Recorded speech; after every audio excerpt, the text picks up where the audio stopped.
అందరికీ నమస్కారం. నేను మీ గంటి ఉష. నా మిత్రులకి, శ్రేయోభిలాషులకి, సబ్స్క్రైబర్స్కి మంచి మంచి కామెంట్స్ తోటి నా వీడియోస్ ద్వారా నేను చెప్తున్నటువంటి నా భావనలని మెచ్చుకుంటున్నటువంటి ప్రతి ఒక్కరికి కూడా నా కృతజ్ఞతాభివందనాలు. సరే, ఈ మధ్యన ప్రతిరోజు కూడా మనకి మీడియా మాధ్యమాలలో కొన్ని వైరల్ అయిపోతున్నాయి. ఏవి అంటే ఎటు చూసినా టార్గెట్ అంతిమ లక్ష్యం ఏంటంటే ఈజీ మనీ.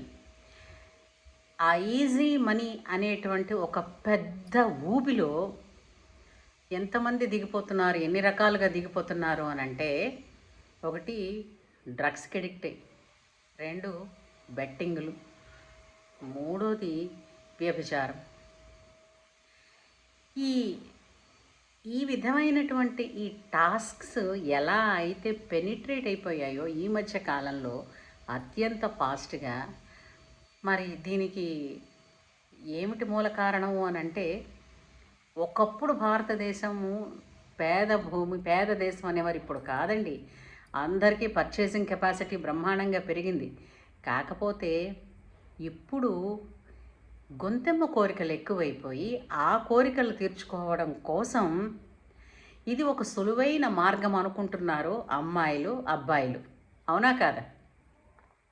చాలామంది ఈ మధ్యన ఎక్కువగా మన హైదరాబాద్కే కావచ్చు, కొన్ని పెద్ద సిటీస్కి, ఆ చుట్టుపక్కల పల్లెటూళ్ళలో ఉండేటటువంటి ఆడపిల్లలు వచ్చేస్తున్నారు. దేనికి అనంటే, కుటుంబానికి డబ్బులు లేవు, ఇక్కడ ఏదో వాళ్ళు ఉద్యోగం చేసి డబ్బులు పంపిస్తాము సంపాదించి. ఎంత డబ్బు పంపిస్తారు అంటే, పాపం 10,000కో 20,000కో జాబ్లోకి చేరతారు. చిన్న చిన్న చదువులు ఉన్న వాళ్ళకి ఇంక అంతకన్నా ఏం వస్తుంది. పెద్ద చదువులు వాళ్ళ సంగతి తీరు వేరుగా ఉంటుంది.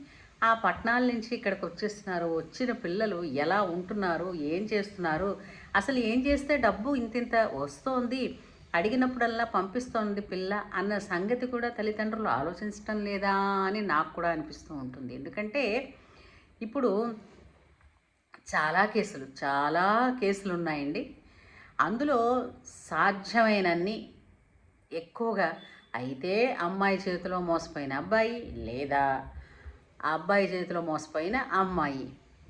ఫోన్లే వీళ్ళిద్దరూ ఇలా మోసపోయారు, ఈ మధ్యలో ఈ వీడియోలేంటి వెధవసంతా, ఆ వీడియోలు తీసుకోవడం ఏమిటి, అదేమిటి ఆ సరదా, ఈ వీడియో మళ్ళీ దాని గురించి మళ్ళీ ఎవరో ఒకళ్ళు బ్లాక్మెయిల్ చేశారని అవి మళ్ళీ మీడియా మాధ్యమాల్లో వచ్చేస్తాయని. అసలు ఎందుకర్రా సుఖానున్న ప్రాణాన్ని దుఃఖాన్ని పెట్టుకుంటున్నారు, నాకు అర్థం కావట్లేదు. అడిగేవాళ్ళు లేడు. ఏమైనా అంటే ఇప్పుడు మేము మేజర్సు, మాకు నచ్చినట్టు మేము చేయగలం. ఒక పాయింట్ అయితే మేము డబ్బులు సంపాదించి పంపిస్తున్నాం, మేము ఎలా ఉంటే నీకెందుకు? అరే, నిన్నేదో క్వశ్చన్ చేసి నిన్నేదో ఇబ్బంది పెట్టాలని ఎవరు అడగటం లేదు. నీ శ్రేయస్సుని, నీ క్షేమాన్ని దృష్టిలో పెట్టుకునే పెద్దవాళ్ళు ఎవరైనా అడుగుతారో అన్న ఇంకిత జ్ఞానం నీలో ఉంటే ఇలాంటి పిచ్చి పిచ్చి వితండవాదనలు చేయరు కదా. ఈ మధ్యకాలంలో మనం చూస్తున్నాం, గత 4-5 రోజులుగా ఒక న్యూస్ వైరల్ అయిపోతుంది. అందులో ఒక అమ్మాయి, ఆమె మనం పురాణాల్లో చదువుకున్నటువంటి ఒక తాటకి, ఒక పోతన, ఒక శూర్పణఖ, ఇలాంటి క్యారెక్టర్స్ అన్నీ కలిపిన, ఆ లక్షణాలన్నీ కలిపిన పిల్ల డ్రగ్స్తోనే వ్యవహారం నడిపిస్తోంది. ప్రతి వాళ్ళని బెదిరిస్తుంది, ప్రతి వాళ్ళని మభ్యపెడుతుంది, ప్రతి వాళ్ళకి ప్రలోభపెడుతుంది. ఏమైనా అంటే పోలీసులు వేసుకుని వస్తానంటుంది. ఇంతటి ఇప్పుడు కరోనాకైనా యాంటీ కరోనా వైరస్ని సృష్టించారు. మరి ఇలాంటివి మానవ వైరస్లే ఈ విధంగా తిరుగుతున్నాయి, సమాజాన్ని పాడు చేస్తున్నాయి, తోటి ఆడపిల్లల జీవితాలని పాడు చేస్తున్నాయి, మగపిల్లల జీవితాలను పాడు చేస్తున్నాయి. టోటల్గా వాళ్ళ చుట్టుపక్కల ఎవరుంటే వాళ్ళందరి జీవితాలు తగలడుతున్నాయి. మరి దీనికి ఏదైనా వైరస్ అన్నదోటి, ఆ యాంటీ వైరస్ అన్నది కనిపెట్టాలి కదా. దానికి ఒక్కటేనండి, ఇప్పుడు ఎప్పుడైనా సరే బయటకంటూ వెళ్ళిన తర్వాత మనకి ఇలాంటి వాళ్ళు ఎప్పుడు కనపడతారు, ఎక్కడైనా ఉంటారు. అదేంటంటే అవసరార్థం మాత్రమే వాళ్ళు ఆలోచిస్తూ ఉంటారు, అవకాశం కోసం చూస్తూ ఉంటారు. కానీ మనలాగా మన పల్లెటూరు నుంచో లేదంటే స్వచ్ఛమైన సాంప్రదాయం నుంచో ఇంటి నుంచో పెరిగిన వాళ్ళు ఇలాంటి జన అరణ్యాల్లోకి గనక వెళ్ళారనుకోండి, ఏమైపోతారు పాపం. మనస్సు ఎన్నో ఎన్నో పరిపరి విధాలుగా దానికి ఎన్నో ఏమిటది డైవర్షన్స్ ఉంటే ఏం చేస్తుంది. సో ఇక్కడ మిగిలిన వారినైనా ప్రొటెక్ట్ చెయ్యాలి అని అంటే ఇప్పుడున్న ఆడపిల్లలు అబ్బాయిలు మీరు ఫైనల్గా ప్రాణం సేఫ్గా ఉండాలి, అవునా కదా. తల్లిదండ్రులు సేఫ్గా ఉండాలి, నలుగురిలో తలెత్తుకుని తిరగగలగాలి, అవునా. ప్రశాంతమైన జీవితం ఏముందయ్యా, ఎవరైనా సంపాదించేది ఆ కడుపు కోసమే. శుభ్రంగా ప్రశాంతంగా నీతిగా సంపాదించుకొని ధైర్యంగా తలెత్తుకొని తిరిగి హాయిగా ఇంటికి వెళ్ళి తన వాళ్ళతో కుటుంబంతో చక్కగా 4 కబుర్లు చెప్పుకుని ప్రశాంతంగా తిని గుండె మీద చేసుకుని ధైర్యంగా పడుకున్నానికి ఏం దొబ్బు తెగులు. ఇలాంటి పిచ్చి పిచ్చి వేషాలన్నీ వేస్తూ ఉండడం, అమ్మ చూస్తుందేమో నాన్న చూస్తుందేమో, అమ్మ నాన్న ఏమి ప్రపంచమే చూస్తోంది కదా.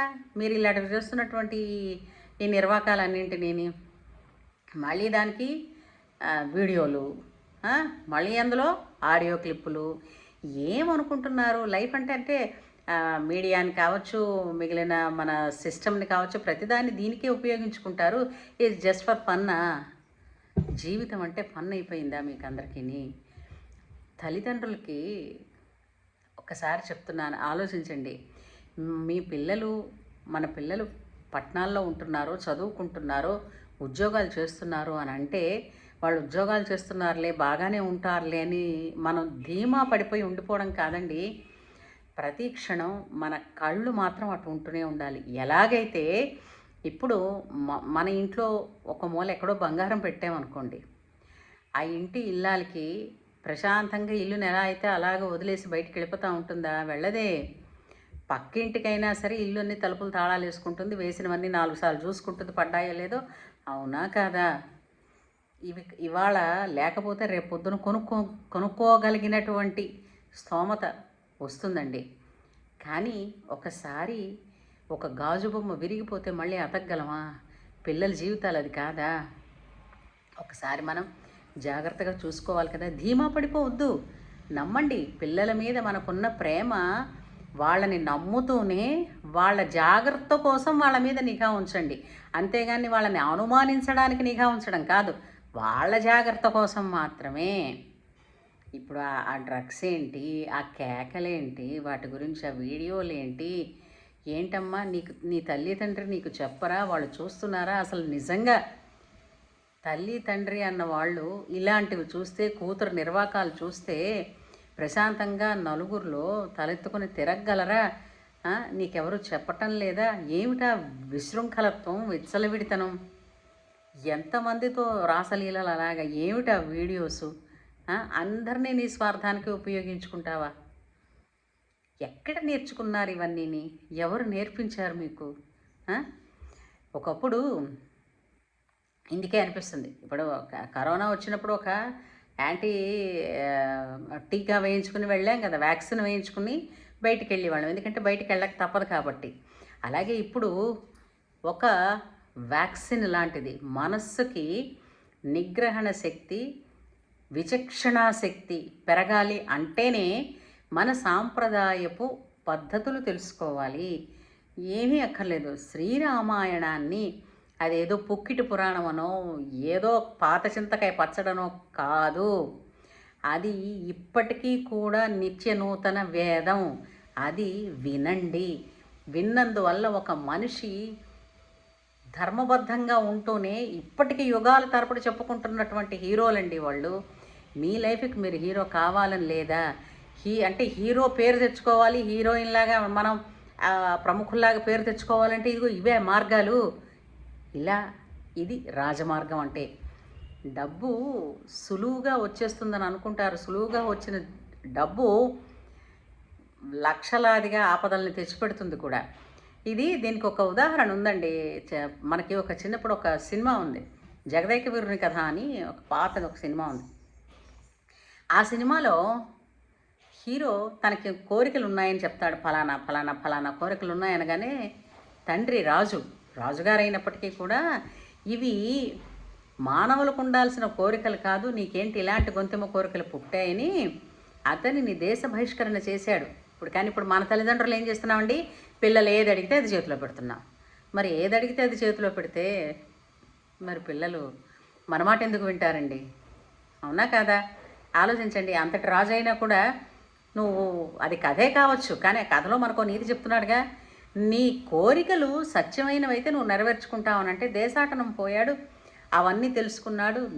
ఒక హీరోలాగా తన కోరికలన్నీ నెరవేర్చుకున్నాడు. అటు తల్లిదండ్రులకి ఇటు తన అత్తమామలకి కూడా పేరు తీసుకొచ్చి పెట్టాడు. ఆ సినిమా మరొకసారి చూడండి. ఇలాంటి సినిమాలు చూపించడం లేదు. ఎంతసేపు వైలెన్సు, ఏమిటిది అదేంటిది బ్లడ్డు, ఫ్లషు, ఇంకా అటు ఇటు చూస్తే తాగుడు, డ్రగ్స్, న్యూడిటీ. ఎంతకని వేర్రి బోర్ కొట్టడం లేదు ఇది. మారండి. 20 ఏళ్ళకే ఇలాంటివన్నీ చూసేశారనుకోండి, 25 ఏళ్ళకే ఇవన్నీ చూసేశారంటే ఇంకా మరొక 80 ఏళ్ళ జీవితం ఉంటుంది. అప్పుడు జీవించడానికి ఏముంటుంది? జీవించడానికి ఏమీ లేదని, చేయడానికి ఏమిటో తెలియక సూసైడ్ చేసుకుంటూ ఉంటారు, ఏ పని తోచక. ఆలోచించండి. కన్స్ట్రక్టివ్గా ఆలోచించండి. అది ఉపయోగపడాలి మీకు, మీ కుటుంబానికి. అంతే తప్ప నాకును నా కుటుంబానికి ఉపయోగపడితే చాలు, పక్కవాడు నాశనం అయిపోయినా పర్వాలేదు మళ్ళీ అది కూడా కాదర్రా. ఇప్పుడు మీరు ఒకటి గెలిచారనుకోండి, మీ గెలిచిన గెలుపు ఆనందించాలంటే పక్క వాళ్ళందరూ కూడా కొంచెం హాయిగా ఉంటే కదా నీ గెలుపుని చూస్తారు, మెచ్చుకుంటారు. వాళ్ళు ఏడుస్తూ కూర్చున్నారనుకో, నువ్వు ఎంతో పెద్ద హీరో అయిపోయినప్పటికీ కూడా వాళ్ళకేం తెలుసు? నీతో పాటు కలిసి నువ్వు ఎంజాయ్ చేసేటప్పుడు నీతో పాటు నలుగురు కలిసి నీ ఆనందాన్ని పంచుకోగలిగి ఉండాలి తప్ప, ఇప్పుడు తల్లిదండ్రులు పిల్లల్ని కన్నందుకు, పెంచినందుకు, వాళ్ళని చదువులకో సంధ్యలకో పంపించినందుకు వాళ్ళు చేసే నిర్వాహకాలకి ఎక్కడ తలపెట్టుకోవాలో తెలియక, ఎక్కడ మొహం దాచుకోవాలో తెలియక బాధపడిపోతున్నారు. అందుకే మనకి నిజంగా మూలస్తంభాల్లాగా శ్రీ గరికపాటి వారు, చాగంటి వారు, వద్దిపర్తి వారు, సామవేదం వారు, ఇంకా చాలామంది మహానుభావులందరూ ఎన్నో ప్రవచనాల రూపంలో చెప్తూనే ఉన్నారు. మొబైల్ పట్టుకోవడం కాదు, మైండ్ తోటి కొన్ని మనకి తెలుగులో ఉన్నాయి, కొన్ని ఇంగ్లీష్లో ఉన్నాయి, కొన్ని పజిల్స్ వైపు వాటి మీద దృష్టి పెట్టండి. పజిల్ అంటే ఇది కాదు, పనిపాటు లేని వాళ్ళందరూ చేసే పనులే ఈ డ్రగ్స్ ఇవన్నీ. అర్థమైందా? వాళ్ళందరూ చెప్పినవి ఆ వేదం గురించి, ఉపనిషత్తుల గురించి, వాటి సారాన్ని చిన్న కథలుగా ప్రవచనాలు ఇచ్చారు. వినండి, శుభ్రంగా బుద్ధి మారుతుంది. మనసుకి అది ఒక వ్యాక్సిన్ లాగా పనిచేసి ఇలాంటి వాటిల్లో డీవియేషన్స్లోకి వెళ్ళినా కూడా మనస్సు నిగ్రహంగా ఉంటుంది.